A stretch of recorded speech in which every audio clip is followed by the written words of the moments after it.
Yo tout le monde, c'est Creepy, bienvenue pour un nouvel épisode de récap de Grand Prix de Formule 1 sur la chaîne Pit Stop F1X MotoGP. Aujourd'hui, comme vous l'avez compris, on se retrouve pour le récap du Grand Prix de Bahreïn 2025 de Formule 1. On est parti tout de suite pour le top pilote et le flop pilote. Je vous souhaite une bonne écoute à tous. On va commencer par une note positive. Pour ce récap de Grand Prix, on va commencer par les top pilotes. Alors pour moi, Oscar Piastri qui s'est imposé en patron à Bahreïn avec 14 secondes d'avance sur George Russell, deuxième avec sa Mercedes. Lando Norris complète le podium à la 3e position. Charles Leclerc est à la 4e. Lewis Hamilton à la 5e. Max Verstappen à la 6e. Un peu compliqué pour Verstappen, on va y revenir après. En 7e, on a Pierre Gasly, ça y est, Alpine, qui ouvre son compteur de points. Esteban Ocon juste derrière à la 8e position. Excellent Grand Prix du français. En 9e, on a Yuki Tsunoda qui marque ses premiers points avec Red Bull. Et en 10e, on a Oliver Berman qui complète le top 10 pour As, un point pour le pilote britannique. Alors donc, le deuxième pilote qui est le top pilote, c'est George Russell, comme dans le classement d'ailleurs. George Russell, excellent Grand Prix, excellent week-end de la part du pilote Mercedes. C'est excellent ce qu'il nous a proposé George Russell. En troisième pilote top et flop, nous avons Pierre Gasly. Pierre Gasly, franchement, excellent de la part du pilote français. Et Esteban Ocon à la 4e position. Et oui, là, je fais confiance aux Français. Je les prends en top pilote et je suis sûr qu'ils performeront au Grand Prix d'Arabie Saoudite la semaine prochaine. Pour les flop pilotes, nous avons Lance Stroll. En première position du flop pilote. Franchement, là, je suis pas déçu parce que c'est vrai que je m'y attendais, mais après le début de saison qu'il nous a fait, je pensais qu'il allait nous faire une meilleure saison, même si elle est encore longue. Je pensais qu'il ferait mieux, mais manifestement non. Il termine très loin, hors du top 15, Lance Stroll. C'est très compliqué pour lui. En deuxième position, nous avons Gabriel Bortoleto au volant de sa Sauber, même si c'est un rookie. C'est vrai que je suis un peu déçu parce que vu le début de saison, vu la première course qu'il nous a faite, avec un passage en Q2 avec la Kick Sauber devant Nico Hülkenberg, qui est un pilote de qualification, c'est vrai que je suis un peu déçu là parce qu'il termine loin. Donc ensuite, en troisième position, nous avons Max Verstappen. Ouais, là Verstappen et Red Bull, franchement, c'est très compliqué parce que Verstappen, il a eu une surchauffe des pneus, une surchauffe de frein. Franchement, même lui, il a surchauffé au volant de sa Red Bull. Ensuite, il avait un problème de balance, un problème au pit stop avec les lumières au-dessus du pilote qui n'est pas passé au vert. Et donc, il a dû attendre plus de 2 secondes avant de se rendre compte que c'était une erreur. Puis après, deuxième pit stop raté de la part de Red Bull. Pareil pour Yuki Tsunoda, même souci au niveau des lumières. Problème technique pour l'équipe autrichienne. Donc Verstappen, c'était un peu compliqué. Franchement, il a figuré pendant ce Grand Prix. On l'a pas beaucoup vu, Max Verstappen, à tel point qu'il s'est fait dépasser par Kimi Antonelli. Là, c'est vrai que c'est compliqué pour le quadruple champion du monde. En 4e position de ce flop pilote, nous avons Carlos Sainz. Carlos Sainz, petit avertissement là, parce que c'est vrai que c'est un peu compliqué pour le pilote espagnol. qui est relégué loin d'Albon, même s'il a fait une super qualif. Il a eu des problèmes aussi sur sa Williams en fin de course, mais il s'est fait dépasser. C'est vrai que j'étais un peu déçue de sa course, parce que c'était un peu compliqué, même si le départ était bon. Il était 6ème au début du Grand Prix, donc c'est un peu dommage. Ensuite, nous allons passer au récap du Grand Prix. Le récap du Grand Prix de Bahreïn. Excellent départ d'Oscar Piastri et George Russell. Les pilotes Mercedes, on le rappelle, ont été pénalisés d'une place. Donc Russell initialement était censé partir 2ème et Kimi Antonelli 4ème.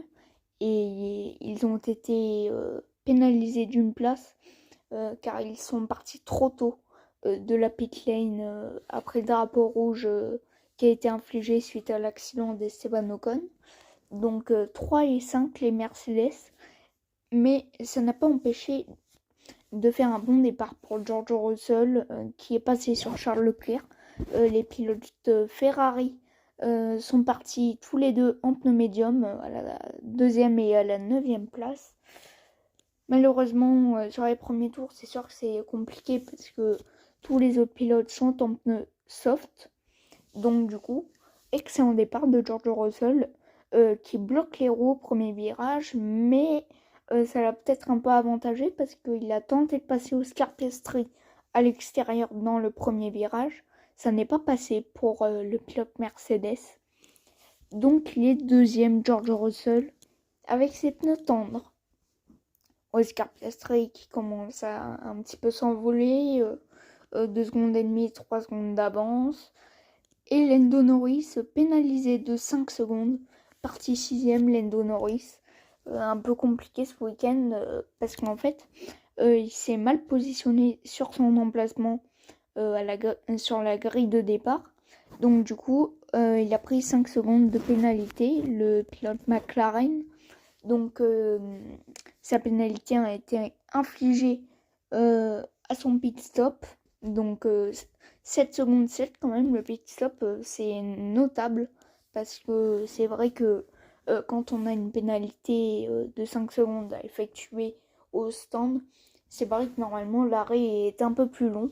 Et là donc ça fait un arrêt de 2 secondes 7 et franchement c'est vraiment très bien. Donc du coup, il n'est pas reparti si loin que ça. Après, il est vite remonté sur Leclerc. Et puis après, les Ferrari ont eu un très bon rythme, notamment Lewis Hamilton, qui a fait les dépassements, des dépassements magnifiques, pour remonter juste avant la safety car au 32e tour à la 5e position. Car malheureusement il y a eu une safety car suite au contact entre Carlos Sainz et Yuki Tsunoda. Il y avait des débris entre le premier virage et le 3e virage. Donc du coup, safety car qui relance totalement le Grand Prix. Malheureusement pour Antonelli et Ocon, ils avaient passé des pneus tendres quelques tours avant. Et pour Antonelli surtout, il a dû s'arrêter et perdre beaucoup de positions alors qu'Esteban Ocon est resté 8ème malgré un autre pit stop, donc c'est plutôt très bien. Antonelli est ressorti loin, quand même dans le top 15, mais il a dû remonter, mais malheureusement il a terminé 11ème du Grand Prix, c'est dommage, il partait 5ème, il a fait des dépassements agressifs sur des pilotes expérimentés comme Carlos Sainz, Max Verstappen ou Lewis Hamilton. Donc c'est dommage pour le pilote italien. Malheureusement, son équipe a fait une mauvaise stratégie, donc du coup, ça l'a relégué à la 11e place. Donc, franchement, le Grand Prix, il était bien, parce que ce n'est pas encore fini. Il y a eu de la bataille à la relance. Charles Leclerc s'est un peu raté, ce qui a permis à Lando Norris de tenter sa chance au premier virage. Mais Lewis Hamilton à la 5e position, juste derrière, tente un freinage ultra tardif sur Norris et Leclerc. Il passe sur Lando Norris. Lewis Hamilton, il est 4ème, mais Norris repasse à l'extérieur dans le virage 4. Sauf qu'il s'est raté au niveau des limites de piste. Il est passé sur Hamilton hors des limites de la piste. C'est vrai que quand on met pause sur le dépassement, on le voit visuellement qu'il est hors des limites de piste. Donc du coup, son équipe a anticipé la pénalité. Donc du coup, Norris a rendu la position à Lewis Hamilton avant de repasser le septuple champion du monde. Malheureusement, les Ferrari sont en pneus durs, donc c'est un peu compliqué, alors que Norris est en médium. Et Russell, étonnante stratégie chez Mercedes, il est en pneus soft, tendre, George Russell. Il a dit à la radio, des pneus tendres à 24 tours de l'arrivée, c'est quelque peu audacieux. Donc c'est vrai que c'est un peu audacieux, effectivement.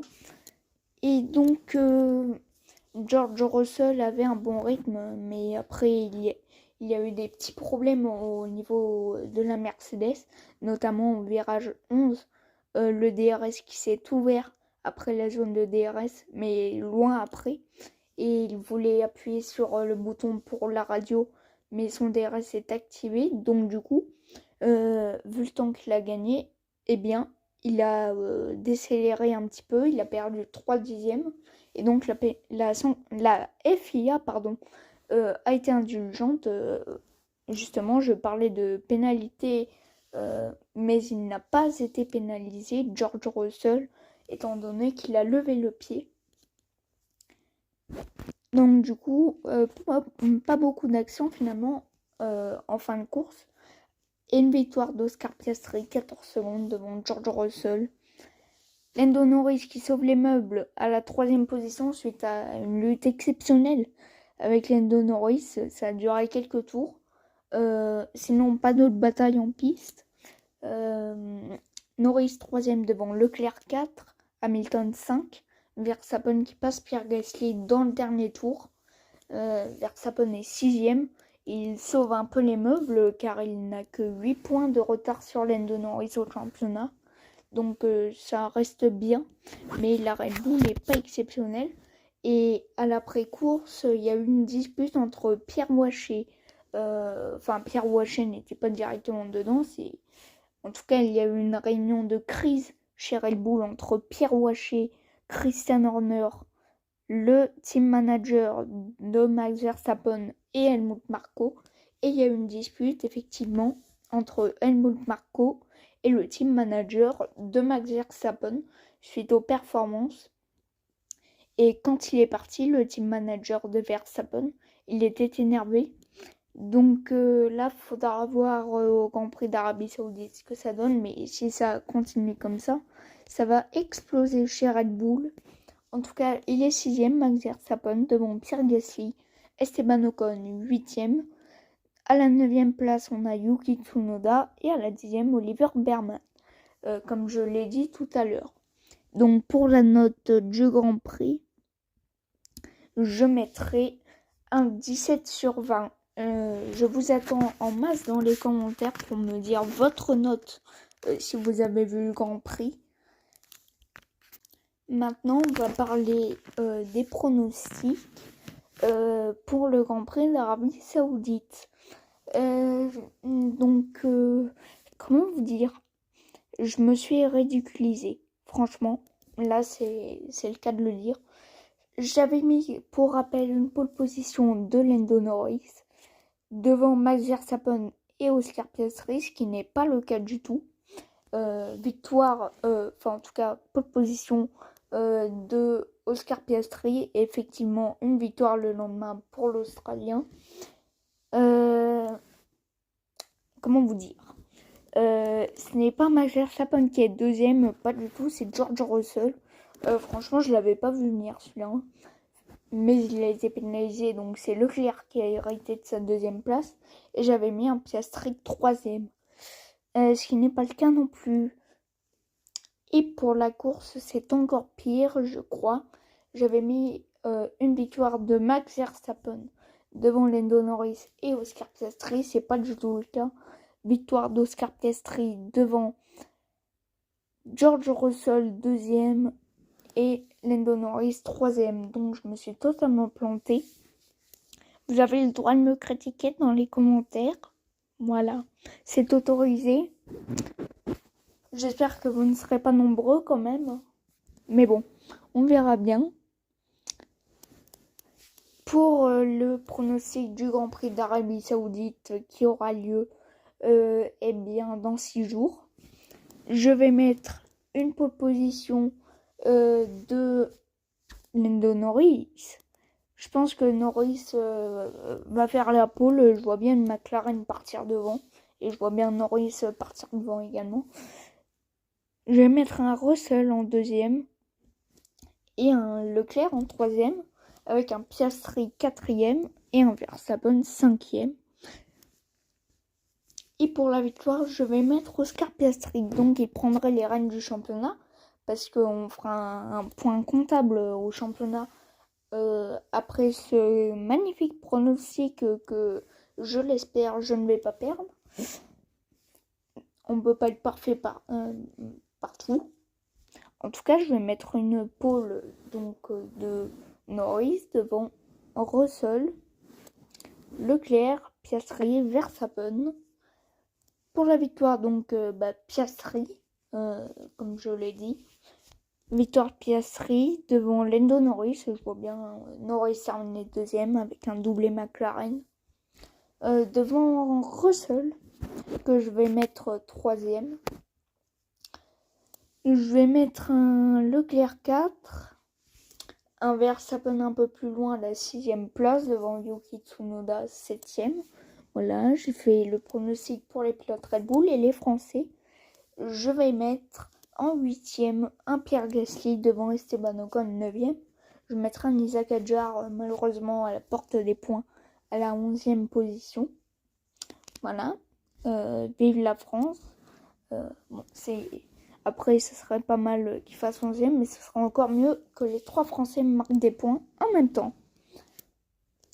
Pour le point comptable au championnat, comment vous dire, là le championnat est vraiment très serré. Je m'y attendais pas, franchement. Moi j'ai vu Norris gagner le premier Grand Prix, je me suis dit c'est bon. Le voici champion du monde, et ben je m'en rends compte que c'est pas fini du tout. Parce que Oscar Piastri a 74 points, il est 3 points derrière Lando Norris qui a 77 points. Verstappen en a 69, il n'est qu'à 8 points. Donc attention, si la Red Bull s'améliore et qu'il y a des petits problèmes chez McLaren, notamment une bataille Piastri-Norris pour la tête du championnat. C'est vrai que au début d'année, quand Oscar Piastri a dit je veux être champion du monde, moi je me suis dit c'est peut-être un peu tôt. Norris a l'ascendant, finalement peut-être pas. Russell, attention, il n'est qu'à 14 points du leader du championnat qui est Lando Norris. Il est 4e, donc avec sa régularité impressionnante, on ne sait jamais. Bon, en tout cas, pour le Grand Prix, du coup, là, si mes calculs sont bons, 15-25, donc du coup, il accumulerait 24 points de retard à l'issue du Grand Prix d'Arabie Saoudite, si je ne me trompe pas. Donc là, c'est vraiment très serré. Leclerc remonte à la 5e position devant Kimi Antonelli et Lewis Hamilton. Donc c'est plutôt bien, là, les Ferrari, notamment Leclerc, même si Hamilton fait pas mal de progrès au niveau de sa conduite, au niveau de son pilotage, même si on n'en doutait pas, mais c'est vrai que l'adaptation est rapide avec la Ferrari, parce que c'est pas du tout le même environnement. Donc voilà, pour les équipes, McLaren est en tête, loin devant Mercedes. Donc très exactement, ils sont du coup là, McLaren 151 points devant Mercedes 93 points, donc ça fait 58 points d'avance pour McLaren. Red Bull est encore loin, 71 points. C'est encore pire pour Mercedes et Ferrari. Non, pas pour Mercedes, pardon, pour Ferrari, effectivement, qui a accumulé un peu de retard sur ses concurrents. As remonte à la 5e position du championnat constructeur avec 20 points. Williams, 1 point derrière avec 19 points, ils sont 6e. Aston Martin à la 7e position devant Alpine. Quicksilver, devant à la 8e place, Racing Bulls, devant Alpine et Quicksilver. J'espère que ce podcast en plusieurs parties vous aura plu. N'hésitez pas à liker, ça soutient énormément la chaîne. Abonnez-vous et mettez bien la cloche pour ne rater aucun épisode. Sinon, vous allez en rater. N'hésitez pas à commenter. Ça me donnerait pas mal d'indications par rapport à ce que vous pensez de ce championnat de Formule 1. N'hésitez pas à partager si vous avez de la famille ou des potes qui aiment la Formule 1 et qui ne peuvent pas suivre ou tout simplement parce qu'ils veulent suivre une chaîne. N'hésitez pas, voilà, vous me faites de la pub, moi ça me va aussi, je prends. Nous, on va se retrouver très bientôt pour un nouveau podcast et le MotoGP arrive, vous inquiétez pas, et là il y a beaucoup de choses à dire. Donc le récap du Grand Prix MotoGP va arriver. En attendant, je vous souhaite une bonne semaine, une bonne journée. Ciao ciao.